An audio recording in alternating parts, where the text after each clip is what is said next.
Hello. അപ്പോൾ ഇന്ന് വൈകിട്ടേ പൂരിയും beef stew ഉണ്ടാക്കിയാലോ. അപ്പോൾ ഞാൻ പൂരിയുടെ മാവ് നേരത്തെ തന്നെ ഒന്ന് കുഴച്ച് വെച്ചിട്ടുണ്ടായിരുന്നു, ഒന്ന് സോഫ്റ്റ് ആകാൻ വേണ്ടിയിട്ട്.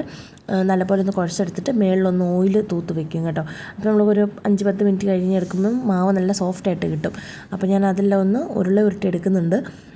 അത് കഴിഞ്ഞിട്ട് നമുക്കിതെല്ലാം ഒന്ന് പരത്തി ചുട്ടെടുക്കാം. അപ്പം ആ സമയത്ത് ഞാൻ ബീഫ് ഓൾറെഡി വേവിച്ച് വെച്ചിട്ടുണ്ടായിരുന്നു. അതുപോലെ തന്നെ നമുക്ക് സ്റ്റൂവിലേക്ക് ഇടേണ്ട കിഴങ്ങും ക്യാരറ്റും ഒക്കെ എല്ലാം ഒന്ന് കുക്കറിലിട്ട് അടിച്ച് വെച്ചിട്ടുണ്ട്. അതുപോലെ നമ്മൾ ഇഞ്ചി വെളുത്തുള്ളിയും പച്ചമുളകും ഒക്കെ ഒന്ന് അരിഞ്ഞും എടുത്തിട്ടുണ്ട്. അപ്പോൾ പിന്നെ ഇപ്പോൾ നമുക്കെല്ലാം ഒന്ന് യോജിപ്പിച്ചെടുത്താൽ മതിയല്ലോ. അപ്പോൾ ഞാൻ ആദ്യമേ തന്നെ പൂരി ഉണ്ടാക്കുന്നത്. ഇനിയിപ്പോൾ പൂരി ഉണ്ടാക്കിയ നമ്മൾ ആ ഓയിലുണ്ടല്ലോ, അതിൽ തന്നെ നമ്മൾ ബീഫ് സ്റ്റൂ ഉണ്ടാക്കുന്നത് കേട്ടോ. ഞാൻ അങ്ങനെ ആ ഓയിൽ പിന്നെ കളയാറില്ല. അപ്പം ആദ്യമേ തന്നെ പൂരിയെല്ലാം ബോളാക്കിയെടുത്ത് ഒന്ന് നല്ലപോലെ പരത്തിയെടുത്ത് മാറ്റി വെച്ചിട്ട് ഒന്ന് ചുട്ടെടുക്കുന്നുണ്ട്. ഇപ്പോൾ നമ്മുടെ പൂരിയൊക്കെ ഏകദേശം നല്ലപോലെ ഒന്ന് ചുട്ടെടുത്ത് കഴിഞ്ഞിട്ടുണ്ട്. ഇനിയിപ്പോൾ ഈ എണ്ണ കൊണ്ട് തന്നെയാണ് ഞാൻ ബീഫ് സ്റ്റൂ ഉണ്ടാക്കുന്നത്. അപ്പോൾ അതിന് വേണ്ടിയിട്ട് ഞാൻ പാനിലേക്ക് കുറച്ച് എണ്ണ അതിൻ്റെ അകത്തുനിന്ന് ഒഴിച്ചു കൊടുക്കുന്നുണ്ട്.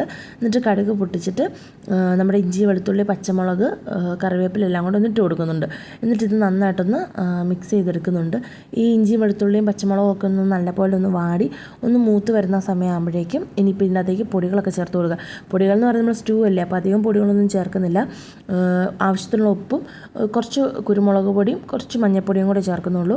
അതൊരു നുള്ളു മഞ്ഞൾപ്പൊടി ചേർത്താൽ മതി, ലൈറ്റായിട്ട് ആ കളറൊന്നും മാറാൻ വേണ്ടിയിട്ട് മാത്രം. അല്ലാണ്ട് പ്രത്യേകിച്ച് ഞാൻ മസാല ഒന്നും ഇതിനകത്തേക്ക് ചേർത്ത് കൊടുക്കുന്നില്ല, സ്റ്റൂ അല്ലേ, അപ്പോൾ നമ്മൾ അധികം ഒന്നും ചേർക്കണ്ടല്ലോ. അപ്പം കുറച്ച് ഉപ്പും കുറച്ച് മഞ്ഞൾപ്പൊടിയും കുറച്ച് കുരുമുളക് പൊടിയും കൂടി ഇട്ടിട്ട് ഒന്നും കൂടി ഒന്ന് നല്ലപോലെ മിക്സ് ചെയ്തെടുത്തിട്ട് അതിലേക്ക് നമ്മൾ ആ വേവിച്ച് വെച്ചേക്കുന്ന ക്യാരറ്റും കിഴങ്ങും ഉണ്ടല്ലോ, അതിൻ്റെ വെള്ളത്തോടു കൂടിയും പിന്നെ നമ്മുടെ ആ വേവിച്ച് വെച്ചേക്കുന്ന ബീഫും കൂടി ഇട്ട് കൊടുക്കുന്നുണ്ട്. എന്നിട്ട് ഇത് അടച്ച് വെച്ച് നല്ലപോലെ ഒന്ന് തിളപ്പിച്ചെടുത്ത് അതിൻ്റെ വെള്ളം ഒന്ന് വറ്റിച്ചെടുക്കുകയാണ്. എന്നിട്ട് ഇനി അതിനകത്തേക്ക് ഞാൻ തേങ്ങാപ്പാലാണ് ചേർത്ത് കൊടുക്കുന്നത്. ഏകദേശം കുറച്ച് 1 കപ്പോളം തേങ്ങാപ്പാൽ ചേർത്ത് കൊടുക്കുന്നുണ്ട്. അതുപോലെ തന്നെ കുറച്ച് നട്ട്സിൻ്റെ പേസ്റ്റ് അരച്ചതും കൂടി ചേർത്ത് കൊടുക്കുന്നുണ്ട്. ഞാൻ നേരത്തെ തന്നെ പറഞ്ഞായിരുന്നു, നമ്മുടെ പല വീഡിയോയിലും ഞാൻ പറഞ്ഞിട്ടുണ്ട്, പാലിന് കുറച്ച് കട്ടി കുറവായതുകൊണ്ടാണ് ഞാൻ നട്ട്സും കൂടെ അരച്ച് ചേർക്കുന്നതെന്ന്. അല്ലെങ്കിൽ പിന്നെ 1-ാം പാൽ 2-ാം പാൽ അങ്ങനെ ചേർത്ത് കൊടുത്താലും മതി.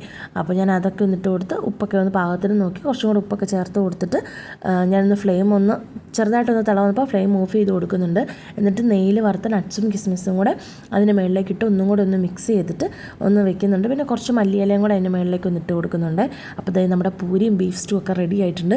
ഇനിയിപ്പോൾ നമുക്കിതൊന്ന് കഴിച്ചാൽ മതി അല്ലേ, വേറെ പരിപാടിയൊന്നും ഇല്ലല്ലോ. അപ്പോൾ ഞാൻ കുറച്ച് പൂരിയും കുറച്ച് ബീഫ് സ്റ്റൂ എടുത്തൊന്ന് കാണിക്കുന്നുണ്ട് കേട്ടോ. അപ്പോൾ നമ്മുടെ റെസിപ്പി ഇഷ്ടമായെങ്കിൽ ലൈക്ക് ചെയ്യാനും ഷെയർ ചെയ്യാനും സബ്സ്ക്രൈബ് ചെയ്യാനും മറക്കരുത്. നിങ്ങളുടെ അഭിപ്രായം എന്തെങ്കിലും ഉണ്ടെങ്കിൽ കമൻറ്റായിട്ട് അറിയിക്കാനും മറക്കരുത് കേട്ടോ. അപ്പോൾ നമുക്കിനി അടുത്ത വീഡിയോയിൽ കാണാം. അതുവരെ ബൈ.